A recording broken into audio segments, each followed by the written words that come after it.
suspect that the person suffering from migraine is exaggerating their pain? Well, imagine a drill to your temporal lobe, or the edge of a knife as it cuts through your eyeball. Add to that a throbbing pain that makes you super sensitive to light and sound and also impairs your vision. Well, now you have a glimpse into the world of the migraine sufferer.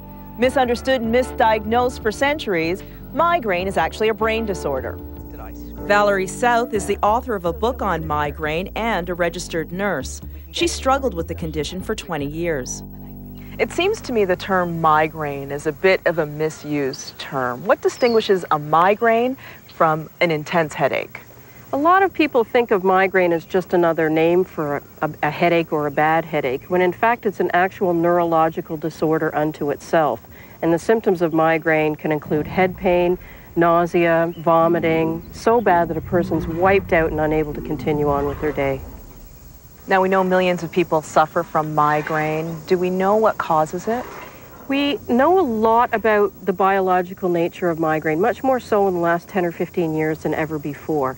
We know that a chemical neurotransmitter called serotonin is one of the culprits.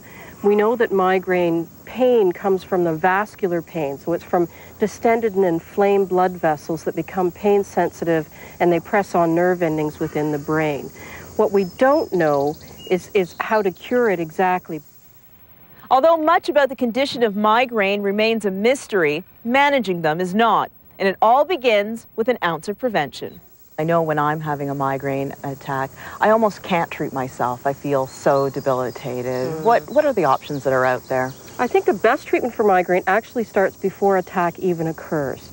So the first step is really in getting a diagnosis from the doctor and bringing together a team of people that will help you through your migraine with the medication, but as well with a lot of self-help strategies in terms of reading about your migraine, finding out on the internet strategies, because trigger avoidance is probably the best weapon against it. Let's talk a little bit about this trigger experience more in depth. I know when I talk about my own migraines, I say things like maple syrup gives me migraines, but that's not exactly accurate, is it? It's not quite right. Maple syrup doesn't give you migraines. What gives you migraines is the biological predisposition to having migraines that is likely genetic.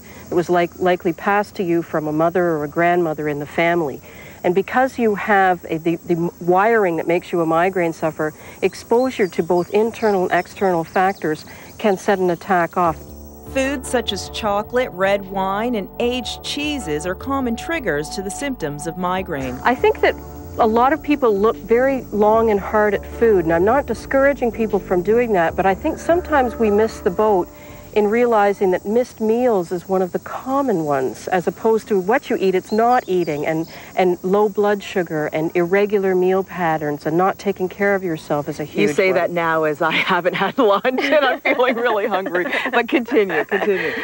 Changes in sleep pattern is another thing. Migraine sufferers or people with a migraine gene, their bodies thrive on regularity. You say that people that suffer from migraines tend to inherit the condition, and you said it's usually a mother or a grandmother. Does that mean that it affects more women than men? Yes, it does. Migraines 2 to 3 times more common in women than in men, and we believe that's because of the influence of the female hormone estrogen. I think a lot of people think that it's solely a women's problem, and although it's much more common in women than it is in men, it does happen in men.